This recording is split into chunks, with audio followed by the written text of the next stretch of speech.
गुरु जी शुक्राना। गुरु जी संगत जी, गुरु जी का अनंत अनंतम शुक्राना, लख लख बार शुक्राना। संगत जी आज मैं आपको शनि की दशा के बारे में बताने जा रहा हूँ कि किस तरह शनि की दशा आती है और किस तरह हर हर किसी पर असर करते हैं। स्वयं महाशिव भी शनि की दशा से नहीं बच पाता, लेकिन हाँ, आप जैसे शिव पुराण का पाठ करते हो, गुरु जी के साथ सत्संग शेयर करते हो, आप अच्छे कर्म करते हो, तो शनि आपको उस दिशा में अच्छे कर्म फल देगा, अच्छे आपको चीज़ें देगा।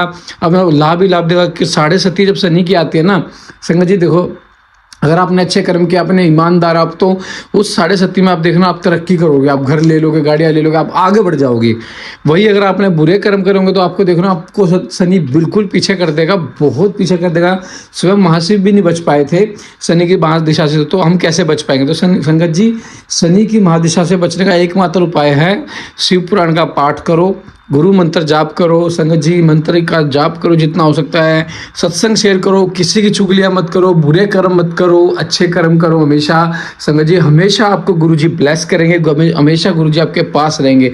तो संगत जी मैं तो सिर्फ यही कहना चाहता हूँ आपसे कि हमेशा अच्छे ही कर्म करो और गुरु का सत्संग शेयर करो, पाठ सुनो जितनी ज़्यादा हो सकता है, क्योंकि ये हमारे कर्मों को काटते हैं। संगत जी से हम सत्संग शेयर करते हैं, हमारे पता नहीं कौन से कर्म गुरु जी ने काट दिए और हमें अच्छी भी लाइफ ब्लेस करी है, वो तो गुरु जी ही जाने। तो मैं तो यही कहूँगा आपको, पाठ सुनो, सत्संग शेयर करो। जय गुरु जी, शुक्राना गुरु जी। ओम नमः शिवाय। शिव जी सदा साई। ओम नमः शिवाय। गुरु जी सदा साई। जय गुरु जी।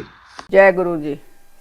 मैना की इच्छा के अनुसार एक ब्राह्मण पत्नी का पार्वती को पतिव्रत धर्म का उपदेश देना। ब्रह्मा जी कहते हैं कि नाथ तदंतर सप्तऋषियों ने हिमालय से कहा कि गिरिराज अब आप अपनी पुत्री पार्वती देवी की यात्रा का उचित प्रबंध करें। मुनीश्वर यह सुनकर पार्वती के भावी विरह का अनुभव करके गिरिराज कुछ काल तक अधिक प्रेम के कारण विषाद में डूबे रह गए। कुछ देर बाद सचेत हो शैलराज ने कहा तथास्तु कहकर मैना को संदेश दिया। मुने हिमवान का संदेश पाकर हर्ष और शोक से वशीभूत हुई मैना पार्वती को विदा करने के लिए उद्यत हुई। शैलराज की प्यारी पत्नी मैना ने विधि पूर्वक वैदिक एवं लौकिक कुलाचार का पालन किया और उस समय नाना प्रकार के उत्सव मनाए। फिर उन्होंने नाना प्रकार के रत्न जटित सुंदर वस्त्रों और 12 आभूषणों द्वारा राजोचित श्रृंगार करके पार्वती को विभूषित किया। तत्पश्चात मैना के मनोभाव को जानकर एक सती साध्वी ब्राह्मण पत्नी ने गिरिजा को उत्तम पातिव्रत्य की शिक्षा दी। ब्राह्मण पत्नी बोली, गिरिराज किशोरी तुम प्रेम पूर्वक मेरा यह वचन सुनो। यह धर्म को बढ़ाने वाला, इहलोक और परलोक में भी आनंद बढ़ देने वाला तथा श्रोताओं को भी सुख की प्राप्ति कराने वाला है। संसार में पतिव्रता नारी ही धन्य है, दूसरी नहीं।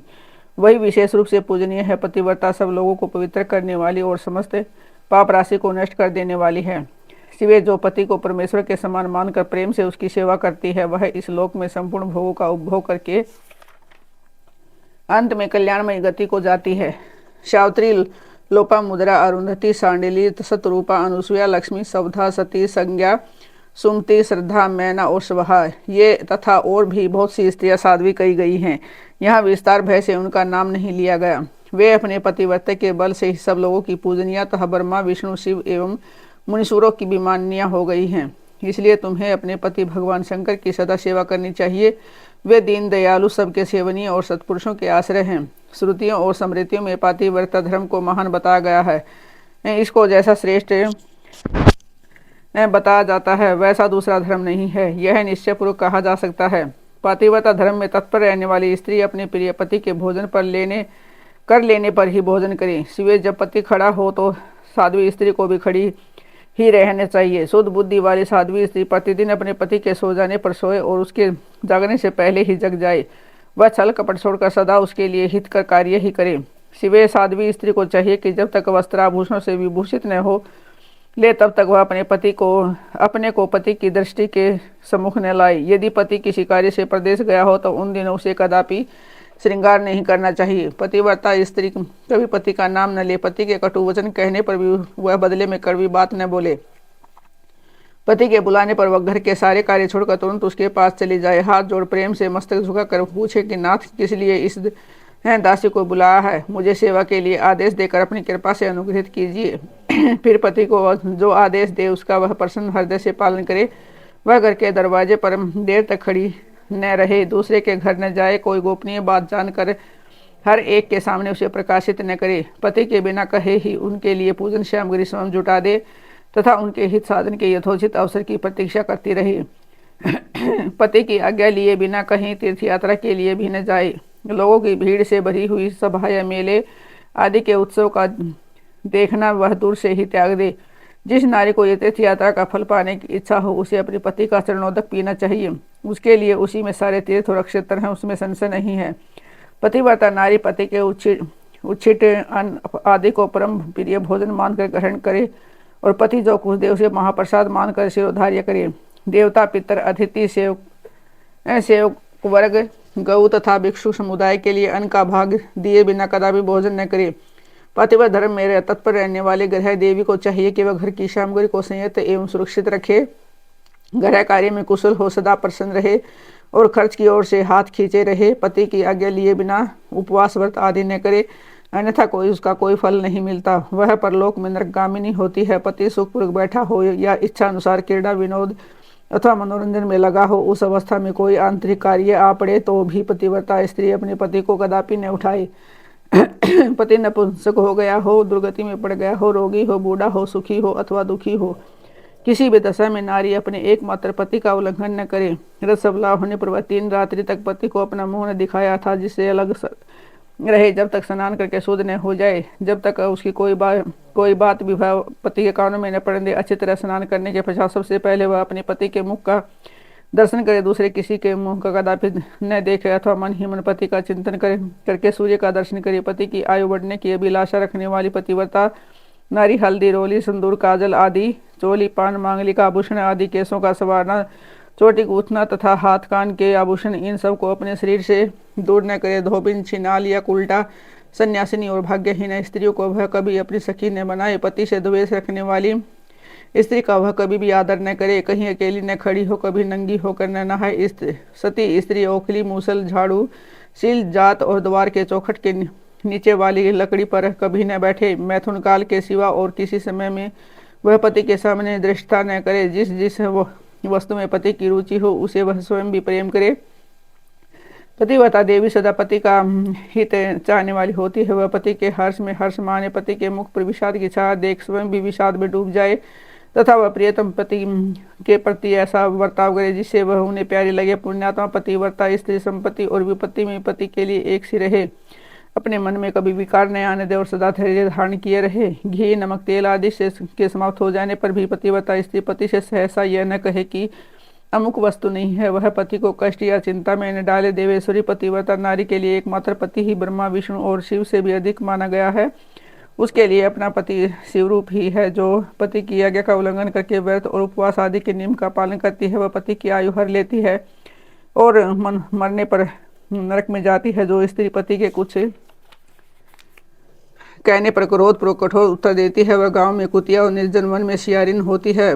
नारी पति से ऊंचे आसन पर न बैठे, दुष्ट पुरुष के निकट न जाए और पति से कभी कातर वचन न बोले, किसी की निंदा न करे, कलह को दूर से ही त्याग दे, गुरुजनों के निकट न तो उत्सवर से बोले और न हंसे। जो बाहर से पति को आते देख तुरंत अन्न, जल, भोज्य वस्तु, पान और वस्त्र आदि से उनकी सेवा करती है, उनके दोनों चरण दबाती है, उनसे मीठे वचन बोलती है तथा प्रियतम के खेद को दूर करने वाले नाने उपाय से प्रसन्नतापूर्वक उन्हें संतुष्ट करती है। उसने मानो तीनों लोगों को तृप्त एवं संतुष्ट कर दिया।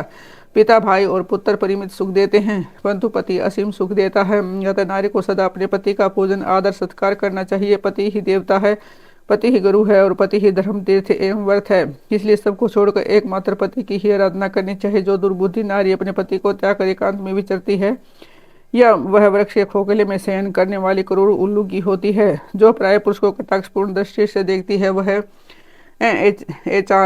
तानी देखने वाली होती है। जो पति को छोड़कर अकेले मिठाई खाती है, वह गांव में सूरी होती है अथवा बकरी होकर अपनी ही विष्ठा खाती है। जो पति को तू कहकर बोलती है, वह गूंगी होती है। जो सोच से सदा ईर्ष्या रखती है, वह दुर्भाग्यवती होती है। जो पति की आंख बचाकर किसी दूसरे पुरुष पर दृष्टि डालती है, वह कानी, टेढ़े मुंह वाली तथा कुरूपा होती है। जैसे निर्जीव शरीर तत्काल अपवित्र हो जाता है, उसी प्रकार पतिहीन नारी भली भांति स्नान करने पर भी सदा पवित्र ही रहती है। लोक में वह माता धन्य है, वह जन्मदाता पिता धन्य है तथा वह पति भी धन्य है जिनके घर में पतिव्रता देवी वास करती है। पतिव्रता के पुण्य से पिता, माता और पति के कुलों की 3-3 पीढ़ियों के लोग स्वर्गलोक में सुख भोगते हैं। जो दुराचारणी स्त्री अपना शील भंग कर देती है, वह अपने माता पिता और पति तीनों के कुलों को नीचे गिराती है तथा इस लोक और परलोक में भी दुख भोगती है। पतिव्रता का पैर जहाँ जहाँ पृथ्वी का स्पर्श करता है, वहाँ वहाँ की भूमि पाप हारिणी तथा परम पावन बन जाती है। भगवान सूर्य, चंद्रमा तथा वायुदेव भी अपने आपको पवित्र करने के लिए ही पतिव्रता का स्पर्श करते हैं और किसी दृष्टि से नहीं। जल भी सदा पतिव्रता का स्पर्श करना चाहता है और उसका स्पर्श करके वह अनुभव करता है कि आज मेरी जड़ता का नाश हो गया तथा आज मैं दूसरों को पवित्र करने वाला बन गया। भार्या ही गृहस्थाश्रम की जड़ है, भार्या ही सुख का मूल है, भार्या से ही धर्म के फल की प्राप्ति होती है तथा भार्या ही संतान की वृद्धि में कारण है। क्या घर घर में अपने रूप और लावण्य पर गर्व करने वाली स्त्रियां नहीं है, परंतु पतिव्रता स्त्री तो विश्वनाथ शिव के पति प्रति भक्ति होने से ही प्राप्त होती है। भार्या से इस लोक और परलोक दोनों पर विजय पाई जा सकती है। भार्याहीन पुरुष देवयज्ञ पितृयज्ञ और अतिथि यज्ञ करने का अधिकारी नहीं होता। वास्तव में गृहस्थ वही है जिसके घर में पतिव्रता स्त्री है। दूसरी स्त्री तो पुरुष को उसी तरह अपना ग्रास बनाती है जैसे जरा अवस्था एवं राक्षसी। जैसे गंगा स्नान करने से शरीर पवित्र होता है, उसी प्रकार पतिव्रता स्त्री का दर्शन करने पर सब कुछ पावन हो जाता है। पति को इष्ट देव मानने वाली सती नारी और गंगा में कोई भेद नहीं है। पतिव्रता और उनके पति देव उमा और महेश्वर के समान है। अतः विद्वान मनुष्य उन दोनों का पूजन करे। पति पर्ण है और नारी वेद की ऋचा। पति तप और स्त्री अक्षमा, नारी सत्कर्म है और पति उसका फल शिव। सती नारी और उसके पति दोनों दंपति धन्य हैं। गिरिराजकुमारी, इस प्रकार मैंने तुमसे पतिव्रता धर्म का वर्णन किया है। अब तुम सावधान हो। आज मुझसे प्रसन्नतापूर्वक पतिव्रता के भेदों का वर्णन सुनो। देवी पतिव्रता नारियां उत्तमा आदि भेद से 4 प्रकार की बताई गई हैं, जो अपना समन करने वाले पुरुषों का सारा पाप कहा हर लेती हैं। उत्तमा, मध्यमा, निकृष्टा और अति निकृष्टा, ये पतिव्रता के 4 भेद हैं। अब मैं इनके लक्षण बताती हूँ, ध्यान देकर सुनो। भद्रे, जिसका मन सदा सपन में भी अपने पति को ही देखता है, दूसरे किसी पुरुष को नहीं, वह स्त्री उत्तमा या उत्तम श्रेणी की पतिव्रता कही गई है। शैल, जो दूसरे पुरुषों को उत्तम बुद्धि से पिता, भाई एवं पुत्र के समान देखती है, उसे मध्यमा श्रेणी की पतिव्रता कहा गया है। पार्वती, जो मन से अपने धर्म का विचार करके वे विचार नहीं करती, सदाचार में स्थित रहती है, उसे निकृष्टा अथवा निम्न श्रेणी की पतिव्रता कहा गया है। जो पति के भय से था कुल में कलंक लगने के डर से वह विचार से बचने का प्रयत्न करती है, उसे पूर्व काल में विद्वान में अति निकृष्टा अथवा निम्नतम कोटि की पतिव्रता बताया है। शिव, ये 4 प्रकार की पतिव्रता समस्त लोगों का पाप नाश करने वाली और उन्हें पवित्र बनाने वाली हैं। अतिरिक्त स्त्री अनुसुया ने ब्रह्मा, विष्णु और शिव इन तीनों देवताओं की प्रार्थना से पतिव्रता के प्रभाव का उपयोग करके वाहराय के हिसाब से मरे हुए एक ब्राह्मण को जीवित कर दिया था। शैल कुमारी, शिव, ऐसा जानकर तुम्हें नित्य प्रसन्नतापूर्वक पति की सेवा करनी चाहिए। पति सेवन तथा सदा समस्त अभिष्ट फलों को देने वाला है। तुम साक्षात जगदम्बा महेश्वरी हो और तुम्हारे पति साक्षात भगवान शिव हैं। तुम्हारा तो चिंतन मात्र करने से ही स्त्रियां पतिव्रता हो जाएंगी। देवी, यद्यपि तुम्हारे आगे यह सब कहने का कोई प्रयोजन नहीं है, तथापि आज लोकाचार का आश्रय ले मैंने तुम्हें सती धर्म का उपदेश दिया है। ब्रह्मा जी कहते हैं, नाद, ऐसा कहकर वह ब्राह्मण पत्नी शिवा देवी को मस्तक झुका चुप हो गई। इस उपदेश को सुनकर शंकर प्रिया पार्वती देवी को बड़ा हर्ष हुआ। शिव पार्वती था उनके भरत की विदाई। भगवान शिव का समस्त देवताओं को विदा करके कैलाश पर रहना और पार्वती खंड के श्रवण की महिमा। ब्रह्मा जी कहते हैं, नाथ, ब्रह्मा जी ने ब्राह्मणी ने देवी पार्वती को पतिव्रत धर्म की शिक्षा देने के पश्चात मैना को बुलाकर कहा कि महारानी जी, अब आप अपनी पुत्री की यात्रा करें, इसे विदा कीजिए। अब बहुत अच्छा कहकर वह प्रेम के वशीभूत हो गई। फिर दहेज धारण करके उन्होंने काली को बुलाया और उसके वियोग से के भय से व्याकुल हो बेटी को बार बार गले लगाकर अत्यंत उत्सव से रोने लगी। फिर पार्वती भी करुणाजनक बात कहती हुई जोर जोर से रो पड़ी। मैना और शिवा दोनों ही विरह शोक से पीड़ित हो मूर्छित हो गई। पार्वती के रोने से देव पत्नियां भी अपनी शुद्ध बुद्ध खो बैठी। सारी स्त्रियां वहां रोने लगी। वे सब की सब अचेत सी हो गई। उस यात्रा के समय परम प्रभु साक्षात योगेश्वर शिव भी रो पड़े। फिर दूसरा कौन चुप रह सकता था। इसी समय अपने समस्त पुत्र, मंत्रियों और उत्तम ब्राह्मणों के साथ हिमालय शिखर वहां पहुंचे और मोहवश से अपनी बच्ची को हृदय से लगाकर रोने लगे। बेटी, तुम मुझे छोड़कर कहाँ चली जा रही हो? ऐसा कहकर सारे जगत को सुना मानते हुए बार बार विलाप करने लगे। तब ज्ञानियों में श्रेष्ठ पुरोहित ने अन्य ब्राह्मणों के सहयोग से कृपा पूर्वक आध्यात्मिक विद्या का उपदेश देते हुए सबको सुख रीति से समझाया। पार्वती ने भक्ति भाव से माता पिता तथा गुरु को प्रणाम किया। वे महामाया होकर भी लोकाचार बस बार बार रो उठती थी। पार्वती के रोने से ही सब स्त्रियां रोने लगती थी। माता मैना तो बहुत रोई।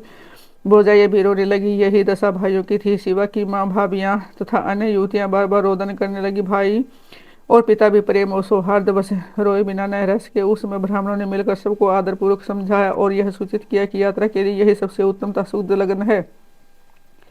तब हिमालय और मैना ने विवेकपूर्वक धैर्य धारण करके शिवा के बैठने के लिए पालकी मंगवाई। ब्राह्मणों की पत्नियों ने शिवा को उस पर चढ़ाया और सबने मिलकर आशीर्वाद दिया। माता पिता और ब्राह्मणों ने भी अपनी शुभकामना प्रकट की। मैना और हिमालय ने पार्वती को ऐसे ऐसे सामान दिए जो महारानी के योग्य थे। नाना प्रकार के द्रव्य की शुभ राशि भेंट की जो दूसरों के लिए परम दुर्लभ थी। शिवा ने समस्त गुरुजनों को, माता पिता को, पुरोहित और ब्राह्मणों को तथा भोजाइयों और दूसरी स्त्रियों को प्रणाम करके यात्रा की। पुत्रों सहित बुद्धिमान हिमाचल बिसने के वशीभूत हो पीछे पीछे गए उस स्थान पर पहुंचे जहां देवताओं सहित भगवान शिव प्रसन्नतापूर्वक प्रतीक्षा कर रहे थे। वहां सब लोग खड़े बड़े प्रेम और आनंद से परस्पर मिले। उन सब ने भगवान को प्रणाम किया और उनकी प्रशंसा करते हुए वो पुरी को लौट गए। तदनंतर कैलाश पहुंचकर भगवान शिव ने पार्वती से कहा कि देवेश्वरी, तुम सदा से ही मेरी प्राण प्रिया हो। तुम्हें लीलापूर्वक इस बात की याद दिला रहा हूँ कि तुम्हें पूर्वजन की बातों का स्मरण है। अतः मेरे और अपने नित्य संबंध का यदि तुम्हें स्मरण हो तो बताओ। अपने प्राणनाथ महेश्वर की ये बात सुनकर शंकर की नित्य प्रिया पार्वती मुस्कुराती हुई बोली, प्राणेश्वर, मुझे सब बातों का स्मरण है, किंतु इस समय आप चुप रहिए और इस अवसर के अनुरूप जो कार्य हो उसी को शीघ्र पूर्ण कीजिए। कहते हैं कि नारद प्रिया पार्वती के सैकड़ों सुधा धाराओं के समान मधुर वचन को सुनकर लोग चार परायण भगवान विश्वनाथ बड़े प्रसन्न हुए। उन्होंने बहुत सी सामग्री एकत्रित करके नारायण आदि देवताओं को बलि भांति भांति की मनोहर भोज्य वस्तुएं खिलाई। इसी तरह अपने विवाह में पधारे हुए दूसरे लोगों को भी भगवान शंकर ने प्रेम पूर्वक सोमधूर रस से युक्त नाना प्रकार का अन्न करा। भोजन करने के पश्चात जब सब देवताओं ने नाना रत्नों से विभूषित हो अपनी स्त्री और सेवकगणों के साथ आकर प्रभु चंद्रशेखर को प्रणाम किया, फिर प्रिय वचनों द्वारा प्रसन्नतापूर्वक उनकी स्तुति एवं परिक्रमा करके शिव विवाह की प्रशंसा करते हुए वे सब लोग अपने अपने धाम को चले गए। मुने साक्षात भगवान शिव ने लोकाचार वश भगवान विष्णु को और मुझको भी प्रणाम किया। ठीक उसी तरह जैसे वामन रूपधारी श्री हरि ने महर्षि कश्यप को नमस्कार किया, तब मैंने और श्री विष्णु ने शिव को हृदय से लगाकर उनको आशीर्वाद दिया। तदंतर श्री हरि ने उन्हें परमात्मा मानकर उनकी उत्तम स्तुति की। इसके बाद मेरे सहित भगवान विष्णु शिव से विदा ले शिव और शिवा को प्रसन्नतापूर्वक हाथ जोड़ उनके विवाह की प्रशंसा करते हुए अपने उत्तम धाम को गए। भगवान शिव भी पार्वती के साथ सानंद विहार करते हुए अपने निवास भूत कैलाश पर्वत पर रहने लगे। समस्त शिवगणों और इस विवाह से बड़ा सुख मिला। वे अत्यंत भक्तिपूर्वक शिवा और शिव की आराधना करने लगे। तात इस प्रकार मैंने परम मंगलमय शिव विवाह का वर्णन किया। यह शोकनाशक, आनंददायक तथा धन और आयु की वृद्धि करने वाला है। जो पुरुष भगवान शिव और शिव में मन लगाकर पवित्र हो प्रतिदिन उस प्रसंग को सुनता अथवा नियम पूर्वक दूसरों को सुनाता है, वह शिवलोक प्राप्त कर लेता है। यह अद्भुत आख्यान कहा गया है जो मंगल का स्थान है। यह संपूर्ण विघ्नों को शांत करके समस्त रोगों का नाश करने वाला है। उसके द्वारा सर्व यश, आयु तथा पुत्र और पौत्रों की प्राप्ति होती है। यह संपूर्ण कामना को पूर्ण करता है। इस लोक में भोग देवता और परलोक में मोक्ष प्रदान करता है। इस शुभ प्रसंग को सुनने से मृत्यु का शमन होता है और परम शांति की प्राप्ति होती है। यह समस्त दुःस्वप्नों का नाशकता, बुद्धि एवं विवेक आदि का साधक है। अपने शुभ की इच्छा रखने वाले लोगों को शिव संबंधी सभी उत्सवों में प्रसन्नता के साथ प्रयत्न पूर्वक इसका पाठ करना चाहिए। यह भगवान शिव को संतोष प्रदान करने वाला है। विशेष देवता आदि की प्रतिष्ठा के समय शिव संबंधी सभी कार्यों के प्रसंग में प्रसन्नता पूर्वक इसका पाठ करना चाहिए अथवा पवित्र हो शिव पार्वती के इस कल्याणकारी चरित्र का श्रवण करना चाहिए। ऐसा करने से समस्त कार्य सिद्ध होते हैं। यह सत्य है, इसमें संशय नहीं है।